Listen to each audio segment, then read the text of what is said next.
আর সবচেয়ে বেশি পরের ছেলে মেয়ের যদি এই পৃথিবীতে কেউ ভালো চায়, তাহলে সেটা শিক্ষক শিক্ষিকারা চায়। এটা মাথায় রেখে দেবো। শিক্ষক শিক্ষিকারা চায়। একমাত্র সারা পৃথিবীতে যত প্রফেশন আছে, পরের ছেলে মেয়ের যদি কেউ ভালো চায়, তাহলে শিক্ষক শিক্ষিকারা চায়। বাড়ি গিয়ে কখনো হয়তো কমপ্লেন করলো একটা ছোট বাচ্চা আপনাকে, মা জানো ওই মিসটা আমাকে এই বলেছিল, কখনো বলবেন না আচ্ছা তোকে এই বলেছে, দাঁড়া কাল যাই দেখাচ্ছি মজা। ওই বাচ্চা, আপনার ওই সন্তান কোনোদিন ওই টিচারের থেকে আর কিছু শিখতে পারবে না, এটা আপনি গ্যারান্টি নিতে পারেন। তো রেসপেকটেশনটা আপনার বাড়ি থেকে তৈরি করে দিতে হবে। একটা প্রতিষ্ঠান যখন অনেক বড় জায়গাতে যায়, চারটে জিনিসের খুব প্রয়োজন হয়।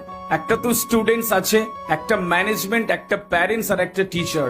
এই চারটের মেলবন্ধনে আপনাকে কিন্তু একটা সুন্দর প্রস্ফুটিত মানুষ হয় এই পৃথিবীতে, যে এই সভ্যতার বিবর্তনে অনেক বেশি কাজে লাগে। সন্তানকে শিক্ষিত করবেন।